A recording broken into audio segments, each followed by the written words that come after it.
In Nigeria, a complex and high-stakes drama is unfolding in the oil sector. And central to the controversy is the DANGOTE Refinery, a colossal $20 billion project spearheaded by Aliko Dangote, Africa's richest man. Now, this refinery, which began operations in January of 2023, was hailed as a game-changer for Nigeria's oil industry. However, it now finds itself at the center of a fierce dispute involving Nigeria's regulatory and major oil companies. The conflict began to surface after Dangote's refinery struggled to secure adequate crude oil supplies. And despite being a key player in one of Africa's largest oil-producing countries, Dangote Refinery was forced to source crude from abroad, adding to its operational challenges. Tensions escalated when Dangote's refinery accused international oil majors of obstructing its access to locally produced crude, and Nigerian midstream and downstream petroleum regulatory authority of permitting importation of lower quality fuels. The refinery argued that such practices undermined its operations and the quality of its products. What we are going to get into, I wouldn't have even started it at all. And you can really see, honestly, we didn't have a single idea of what we are getting into. And that is why right from the beginning, we launched 31 projects, all concurrently. So, I mean, this one here alone is enough to give somebody gray hair, headache, and whatever. And, but it's like what I said, we're in the middle of the sea. If we stop swimming, we'll sink. The only option is just to continue swimming, no matter how tired you are. In response, Nigerian regulatory authorities dismissed these claims, asserting that Dangote's refinery was only 45% complete and that its gas oil was substandard compared to imported alternatives.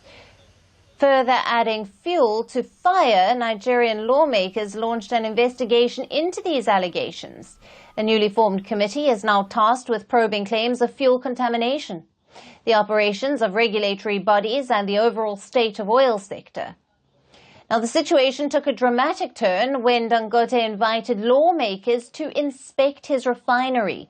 And tests conducted there revealed that the sulfur content in the refinery's diesel was 87.6 parts per million.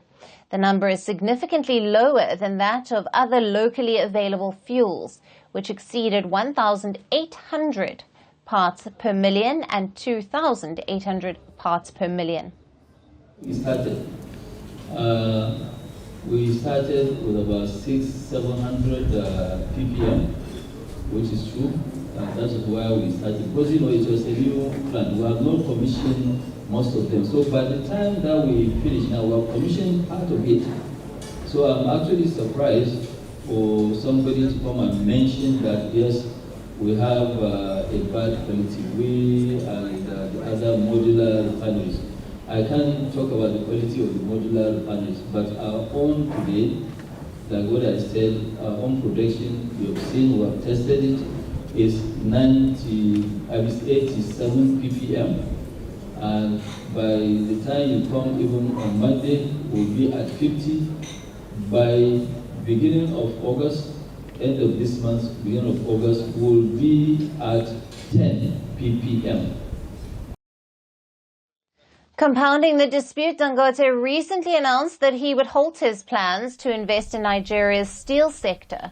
This development follows a presidential election that saw President Bola Tinubu replace Muhammadu Buhari, who is an avid ally of Dangote and currently head of state. Mafia in oil business, they are worse than the mafia in drugs. Yes, so they are big, because in drugs, you at least have an idea who and who you are fighting. But in oil, you don't know. Yes, yeah, both internally, externally, even within, yes. And I can tell you, I'm 100% sure, they might even have people inside us. So that's how they operate. But it is also really a pity and a national shame for us that we have been trying to address